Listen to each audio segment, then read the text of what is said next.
Hello students, मैं अभिनव शर्मा आपका इस वीडियो में स्वागत करता हूं। आज का हमारा जो टॉपिक है वो है फ्रेस्नेल बाइप्रिज्म, जो ऑप्टिक्स की आपकी फिजिक्स की बुक में है। और देखते हैं कि ये फ्रेस्नेल बाइप्रिज्म क्या होता है और हम इसका डायग्राम को भी इसके अच्छी तरह समझेंगे कि आखिर ये होता क्या है। तो आइए शुरू करते हैं आसान सी एक्सप्लेनेशन ऑफ फ्रेस्नेल बाइप्रिज्म। जो फ्रेस्नेल बाइप्रिज्म होता है हमारे पास, वो एक एक्यूरेट मेथड होता है इंटरफेरेंस पैटर्न को प्रोड्यूस करने के लिए और वेवलेंथ निकालने के लिए मोनोक्रोमेटिक लाइट की। जो फ्रेस्नेल है, Fresnel used by prism to produce coherent source of light by division of wave front. जो यहाँ पर डिवीजन ऑफ वेव फ्रंट का क्या मतलब होता है, एक डिवीजन ऑफ वेव फ्रंट होता है हमारे पास, एक डिवीजन ऑफ एम्पलीट्यूड होता है। जो डिवीजन ऑफ वेव फ्रंट होता है हमारे पास, उसके अंदर जो वेव फ्रंट है वो दो पार्ट्स में डिवाइडेड हो जाता है, या तो आइदर बाय रिफ्लेक्शन और या फिर रिफ्रैक्शन से। जो हमारे पास यहाँ पर हमारे पास इस फ्रेस्नेल बाइप्रिज्म का मतलब होता है दो प्रिज्म। तो ओके, इसमें क्या होता है मतलब वो देखते हैं। सबसे पहले हमारे पास क्या होता है, दो एक्यूट एंगल प्रिज्म होते हैं। ये हमारे पास दो एक्यूट एंगल प्रिज्म होते हैं। एक्यूट एंगल प्रिज्म क्या होता है, एक्यूट एंगल क्या होता है जिसमें एंगल 90 डिग्री से कम हो। और जो हमारे पास एब्ट्यूज एंगल होता है वो होता है जिसमें एंगल 90 डिग्री से तो ज़्यादा हो और 180 से कम हो। तो हमारे पास ये दो एक्यूट एंगल प्रिज्म है हमारे पास यहाँ पर। ये एक्यूट एंगल प्रिज्म हमने क्या करना है, इन एक्यूट एंगल प्रिज्म को बेस टू बेस प्लेस करना है। जैसे यहाँ पर ये हमने किया हुआ है बेस टू बेस। यह जैसे ये फर्स्ट अपर प्रिज्म है ये वाला, और ये नीचे लोअर प्रिज्म ये वाला प्रिज्म है, इसको हमने बेस टू बेस ऐसे प्लेस कर दिया। ओके, और यहाँ पर हमारे पास ये सोर्स ऑफ लाइट एस है।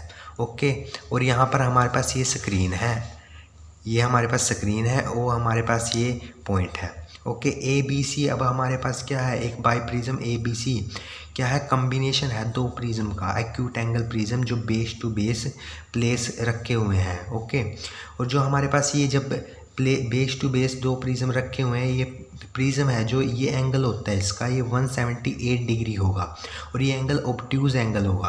और ये जो दो एक्यूट एंगल हैं ये 1 डिग्री और 1 डिग्री के होंगे। ओके, तो जो यहाँ पर ये सोर्स ऑफ लाइट है, जब ये सोर्स ऑफ लाइट हमारे पास अपर पार्ट ऑफ प्रिज्म के, जब यहाँ पर लाइट यहाँ से इस सोर्स से जब लाइट कहाँ पर फॉल होगी, अपर पार्ट ऑफ प्रिज्म पर जब फॉल होगी, ऐसे यहाँ से लाइट यहाँ पर ये लाइट फॉल होगी। हमें एक बात को और ध्यान रखना है, जो हमारे पास ये प्रिज्म है ना ए बी सी, ये इस तरह प्लेस होगा कि जो यहाँ पर ये रिफ्रैक्टिंग एज होगी वो इस सोर्स ऑफ लाइट के पैरेलल होगी। ओके, तो यहाँ पर ये रिफ्रैक्टिंग एज, यहाँ पर जब ये लाइट प्रिज्म पर फॉल की तो यहाँ से ये क्या होगी, रिफ्रैक्शन होगा इसका, इससे पास होकर ये स्क्रीन पर ऐसे फॉल होगी यहाँ पर जाके। ओके, ऐसे ही जैसे लोअर एज पर जब ये लाइट यहाँ पर फॉल होगी तो क्या होगा, जब यहाँ पर लोअर एज पर इसके फॉल होगी तो यहाँ पर भी रिफ्रैक्शन होगा, और ये कहाँ पर इस स्क्रीन पर जाकर फॉल हो जाएगी। अब ये लाइट हमारे कहाँ जब फॉल होगी, इस अपर एज और लोअर एज पर, जैसे लोअर एज पर जैसे फॉल होगी तो ये हमें अपीयर दिखाई देगी कि ये इस तरफ से आ रही है ऐसे। इसको हम एक्सटेंड कर देंगे, अगर इसको एक्सटेंड किया हमने, ऐसे एक्सटेंड कर दिया और ये ले लिया हमने H2, ये हमें दिखाई देगी कि ये यहाँ से आ रही है इस वर्चुअल सोर्स H2 से। वैसे तो ये S सोर्स से आ रही है, लेकिन हमें लगेगा कि ये लाइट ऐसे फॉल हो रही है, ये हमें इसको एक्सटेंड कर लिया ड्यू टू रिफ्रैक्शन की वजह से। ऐसे ही अपर एज के केस में भी यही होगा, ये हमें लगेगी कि यहाँ से आ रही है लाइट, ऐसे अपीयर हो गए। वर्चुअल सोर्स है हमारे पास दो, यहाँ पर ये हमारे पास है S1, ले लेते हैं इसको। जो अब ये S1 और H2 है, ये हमारे पास दो कोहेरेंट सोर्स ऑफ लाइट हो गए हैं, S1 और H2, जो हमारे पास वर्चुअल सोर्स है।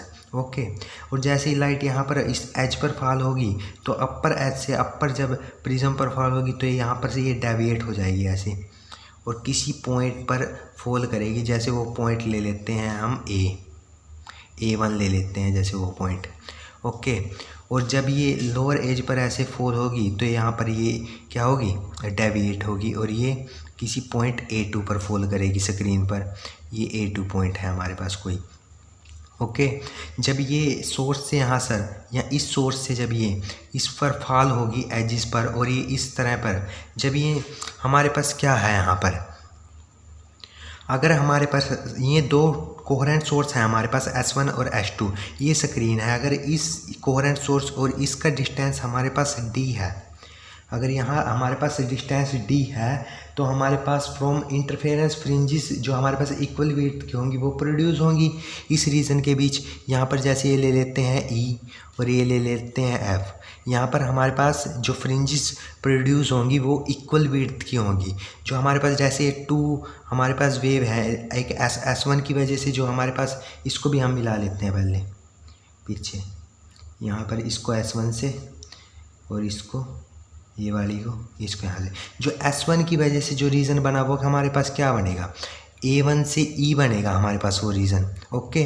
और जो S2 लाइट की वजह से रीज़न बनेगा हमारे पास वो बनेगा A1 से E, ये वाला रीज़न बनेगा हमारे पास। जो S1 की वजह से क्या बनेगा A1 to E और S2 की वजह से F to A2। तो जो इसका कॉमन पार्ट है वो क्या होगा, ये वाला इसका कॉमन पार्ट होगा, ये वाला, ये वाला, ये यहाँ तक, ये इसका कॉमन पार्ट होगा। तो जो ये कॉमन पार्ट होगा हमारे पास, यहाँ पर दो वेव्स होंगी जो सुपर इम्पोज करेंगी और हमें क्या मिलेंगे, इंटरफेरेंस पैटर्न प्रोड्यूस होगा। लेकिन और हमें डार्क और ब्राइट फ्रिंजेस मिलेंगी, ओके। लेकिन हमें यहाँ पर आप कहोगे भी यहाँ इस रीजन में भी तो होगा, जो ये रीजन होगा हमारे पास और ये वाला रीजन होगा नीचे वाला, यहाँ पर क्या होगा हमारे पास, यहाँ पर हमारे पास क्या होगा, जो हमारे पास फ्रिंजेस होंगी वो क्या होंगी, लार्ज विड्थ की होंगी, प्रोड्यूस होंगी। वो किसकी वजह से होंगी, वो डिफ्रैक्शन की वजह से प्रोड्यूस होंगी। इस एरिया में जो फ्रिंजेस प्रोड्यूस होंगी हमारे पास वो डिफ्रैक्शन की वजह से प्रोड्यूस होंगी, ओके। और तो अब हम क्या करेंगे, हमारे पास जो ये O पॉइंट है और ये हमारे पास जो O पॉइंट है स्क्रीन के ऊपर, वे इक्वल डिस्टेंस से है, S1 और S2 से इक्वल डिस्टेंस पर है हमारे पास, ओके। तो हमारे पास जो इंटेंसिटी, अब हम कोई पॉइंट P लेंगे स्क्रीन के ऊपर, इस स्क्रीन के ऊपर हम कोई पॉइंट P लेंगे और हम निकालेंगे इस पॉइंट P पर कि स्क्रीन पर मैक्सिमम वैल्यू कब होगी, मतलब कब होगी मैक्सिमम पाथ डिफरेंस की वैल्यू क्या होगी, जब वो P पॉइंट पर जो इंटेंसिटी होगी वो मैक्सिमम होगी, और पाथ डिफरेंस की वैल्यू क्या होगी जब वो इंटेंसिटी क्या होगी, मिनिमम होगी। तो अब हम वो देखते हैं, वो हम देखते हैं। तो जो पॉइंट O है स्क्रीन पर हमारे पास, ये रहा, और is equidistance from the सोर्स S1 and S2, hence it has maximum intensity. जो हमारे पास O पॉइंट है वो उसके ऊपर हमारे पास मैक्सिमम इंटेंसिटी होगी on the both side O alternating dark and bright fringes. जो हमारे पास O है यहाँ पर हमारे पास क्या होगी, मैक्सिमम इंटेंसिटी होगी, यहाँ हमारे पास क्या होगी, ब्राइट फ्रिंज होगी मैक्सिमम इंटेंसिटी के कारण। इसके ऊपर और इसके नीचे हमारे पास इक्वी डिस्टेंस ब्राइट फ्रिंजेस और डार्क फ्रिंजेस प्रोड्यूस होंगी। जो intensity at point P on the screen is maximum. जो इंटेंसिटी होगी इस पॉइंट P पर वो मैक्सिमम को होगी जब पार्ट डिफरेंस क्या होगा हमारे पास, पार्ट डिफरेंस होगा जब हमारे पास S2P माइनस S1P। जब S2P minus S1P is equal to n lambda के इक्वल होगा तो हमारे पास इसकी वैल्यू मैक्सिमम होगी, जहाँ पर n की वैल्यू होगी 0, 1, 2 एंड सो ऑन। और इंटेंसिटी इस पॉइंट पर मिनिमम कब होगी, जब पाथ डिफरेंस की वैल्यू हमारे पास पाथ डिफरेंस की वैल्यू होगी 2n+1 λ/2। ये आपको बात ध्यान रखनी है, जहाँ पर n की वैल्यू होगी 0, 1, 2 एंड 3 एंड सो ऑन। बस हमें इसमें यही बताना था कि फ्रेस्नेल बाइप्रिज्म के बारे में जान लिया हमने। इसका डायग्राम मेन है, डायग्राम को ध्यान से देखना है आपको।